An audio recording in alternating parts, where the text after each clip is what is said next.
This is module number 29 of Strategic Human Resource Management. This module is actually part 2 or in continuation of understanding what is a strategic management process and its 4 phases. We have talked about 2 phases in the past. The first phase was, can anybody remember? The first phase was to analyze.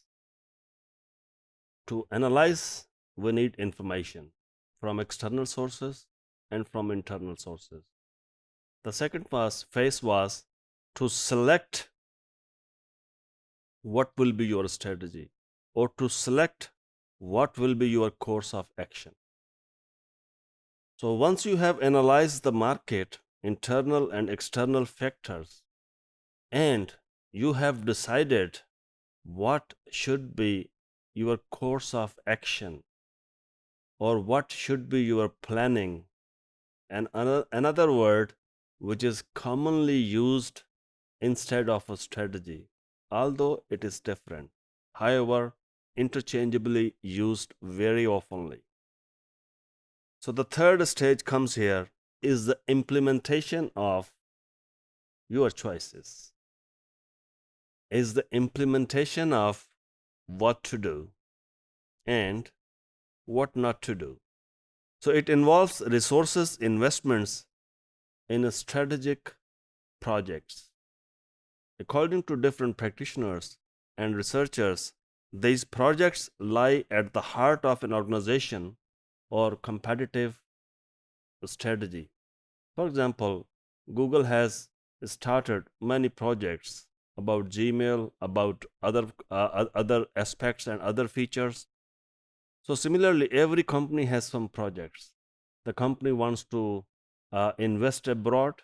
The company wants to include a more number of products, or the company wants to offer a discount or to compete with their competitor based on anything like a price or quality. Whatsoever projects, whatsoever choices you have made, it's time to allocate resources to implement your choices or your selection. So most strategies fail at the implementation stage, as it is not possible to plan for every contingency. Contingency means something happens alternatively. So you have not planned actually for contingency. For example, you have planned to expand your business, but unfortunately, you have not planned for what will happen or what could happen when you are trying to expand your organization. For example, you have decided to buy another company, and this is your strategy to expand your business. What will happen when two companies and people from two companies will work together in your organization or in one organization? So that's why it is said that implementation is a stage where most of the companies fail to respond to the contingency. You are thinking about to start a business and everything looks green on the other side. Everything looks lucrative and opportunities are there, but it is hard to conceive all those contingencies until you have not entered into that business. So it is during this phase that intended strategies are overtaken by emergent strategies. Intended means what you have planned for, what you have wished for, or what you have decided for.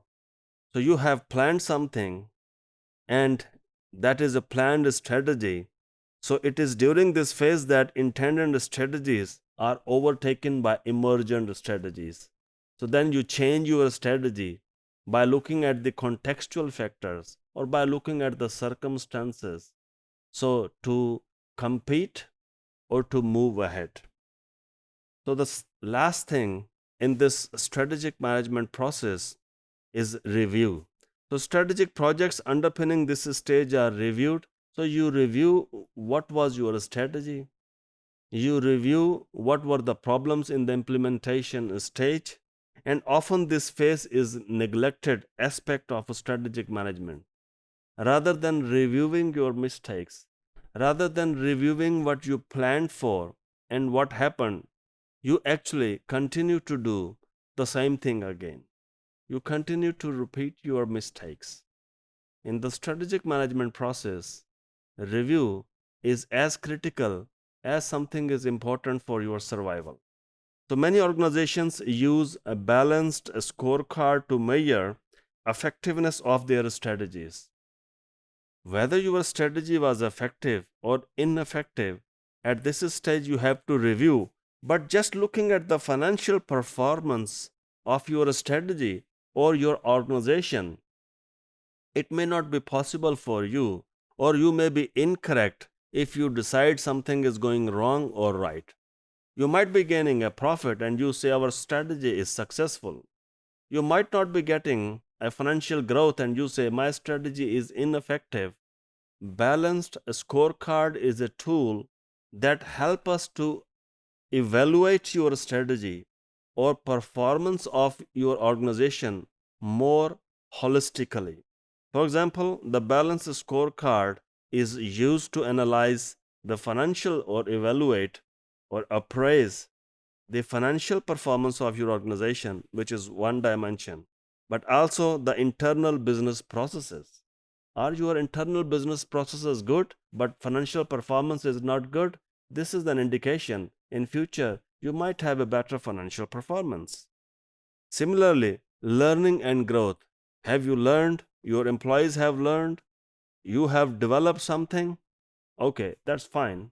If you have learned something and there is a process, might be if the today financial performance is not good enough, tomorrow it may be. Similarly, customers. Are your customers happy? Do your customers know about who you are? Do your customers know what is your product? Let's say have a survey of the shampoos in the market. If customers don't know the name of your product, if the customers don't know the price of your product, means that the financial performance is one problem, and the reason could be the awareness of customers about your product or awareness in the customers about your product that need to be fixed. In other words, balanced scorecard helps organizations to evaluate the performance of the organization more holistically rather than just looking at the financial indicators of performance. Thank you.